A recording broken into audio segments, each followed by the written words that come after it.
Ажаткананын адептеринен айта кетели. Мышал ажатканага кирген кезибизде биздин ажатканабыздагы бумаганын турган ордо кандай туруш керек? Бул эң биринчиден туалетти билесиздер да. Исламда туалетти отурган кезде кыбла тарапка жүздөнүп калбаш керек, кыблага арты дагы кайтарылбаш керек. Эми айталы кыбланы мисал түндүк тарапты карап калыш керек да. Эң жакшысы түндүк тарапты караса, ошондо кыблага артыңызда салган болбойсуз түндүк тарапты. Же болсо түштүк тарапты карап калган болуш керек.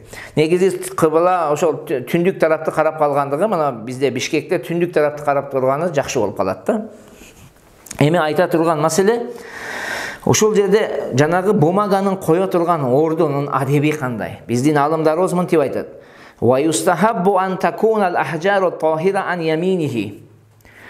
Таза таштар же таза бумага оң тараптан болуусу жакшы дейт. Оң тарабыңызда турсун таза таштар.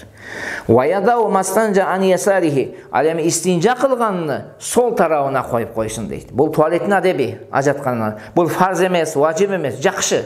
Жөн эле жакшы бир амал. Ошону оң жагына коебуз, тазасыны, иштетилгенди сол тарабына коебуз. Ва яжала najisa ila tahtin. Ошол истинжа кылгандан кийин жанагы арталы заң чыккандан кийин заңды артыштык ал болгонду ошонун бетини жерге кайтарып коюш керек. Мындайча айтканда ошол жанагы атайын жанагы не деп коебуз, урна деп коебуз, эмне деп коебуз, жанагы бумага салгычты. Ошонун ичине койсоңуз дагы ичинин эмне кылыш керек, жанагы деме булганган тарабыны жерди кайтарып койгондук дагы мустахаб амалдардын катарына кирет. Эми бул шаар жерлерде ошондой атайын урналар бар, үстү жабык түшүнөбүз. Бирок айыл жердегилер балким мындай шарттары жок. Ошон үчүн айыл жердегилерде эгерде ушундай бумага колдоно турган болсок, эмне кылып коюшубуз керек экен? Жанагы булганган тарабыны жерге кайтарып, мындайча айтканда ылдый жакка кайтарып, адам көрбөгүдөй кылып коюп койгондук. Бул мустахаб жакшы бир амалдардын катарына кирет. Ямсаху хатта янқияху дейт. Мына ошол бумага менен таза болгонго чейин эмне кылат? Арчийт дейт. Таза болгонго чейин. Таза болгонго чейин эми ушул жерде кантип арчыш керек деген бир түшүнүк бар. Алымдарыбыз ушул маселеде бир өздөрүнүн ыкмаларын айтышкан. Ошол ыкманы биз сиздерге айта кетели. Биринчиси, биз күндү карашыбыз керек. Күн ысыкпы, суукпу? Жай мезгилиби же кыш мезгилиби? Же болсо комнатный температура кыш болсо дагы комнатный температура ысык болушу мүмкүн. Ошон үчүн биз акыбалга жараша иш кылат. Кыскасы, ысык боло турган болсо, күн ысык же үйүңүз ысык болуп, сиз ажатканага кирип дарат сындырсаңыз, андан кийин бумаганы баягы колдонгон кезде эмне кылыш керек? Кантип артыш керек? Биринчи, ошол колдонгон кезде эң биринчи алган бумагаңызды, эгерде ысык болсо күн, биринчисин артты көздөй тартыш керек. Экинчисин кайра астыны көздөй тартасыз, үчүнчүсүнү кайра артты көздөй тартасыз. Бул эреже ушундай. Биринчиси артты көздөй.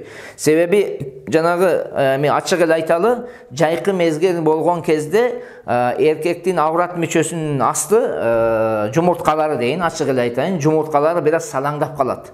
Эгер астыны көздөй тартсаңыз, жанагы бумагадагы булганган бумага келип туруп сиздин жанагы жумурткаларыңызга тийип, жумурткаларыңызды булгап салышы мүмкүн. Ошол себептен алымдарыбыз айтат, бир аз азайтыш үчүн биринчи артты көздөй тартып, анан астына, анан кайра артыны көздөй эмне тартыш керек дейт. Бул эркектерге ушундай эреже. Ал эми суук боло турган болсо, күн суук боло турган болсо, анда жанагы жумурткалар бош болбойт да, наоборот тырышып тургандыктан ошол истинжа кылган кезде биринчи алдынды көздөй тартабыз, экинчи артты көздөй, кайра үчүнчүсү кайра астыны көздөй тартып коюп ушинтип тазалайбыз. Аялдар дайыма эркектер ысык мезгилде кандай истинжа кылса ошондой кылышат. Башкача айтканда биринчи жолу артка тартат, анан астыга тартат, анан кайра артка тартып ушинтип тазалайт. Аялдар эркектин кышкы мезгилиндегидей болот. Валайса фихи ададун маснунун. Мына ушул истинжа кылууда бумаганы колдонууда сүннөт, биздин мазхаб боюнча сүннөт сан жок. Мындайча айтканда, именно атайын бир үчөйдү колдонуш керек деген түшүнүк жок. Биздин мазхаб боюнча бир таш менен эгерде, бир бумага менен эгер арчыганда жанагы арткы мүчөңүз таза болуп кала турган болсо жетиштүү болот. Бирөө ошо сүннөттү аткаргандыгына жетти дейт. Эгерде Бирөө менен болбосо экөө менен, экөө болбосо үчөө менен, үчөө болбосо төртөө менен, кыскасы болсо орун таза болгонго чейин биз бумаганы колдоно беребиз. Балким 5 жолу бумага алабыз, балким 6 жолу бумага алабыз. Бирок бир жолу менен таза болсо жетиштүү. Таза болбосо канча керек болсо ошончо керегин иштете берген биздин мазхабтын эрежеси ушундай. Албетте кээ бир мисалга имам Шафии рахматуллахи алейхинин мазхабында сөзсүз түрдө 3 бумага колдонуу, мисалы 3 жолу 3 кесек алуу же 3 бумага алуу бул сүннөт амалдардын катарына кирет. Анын мазхабы да бар. Биздин мазхабтын дагы өзүбүздүн эмнелерибиз бар, далилдерибиз бар. Биз өзүбүздүн мазхабты тереңирээк түшүнүп алалы. Кандай экен bizde белгилүү сан жок. Таза болгонго чейин каалаганча сиз колдоно берсеңиз боло берет. Бул тууралуу Фатава Хиндия жана башка китептерди дагы ачып карасаңыздар болот.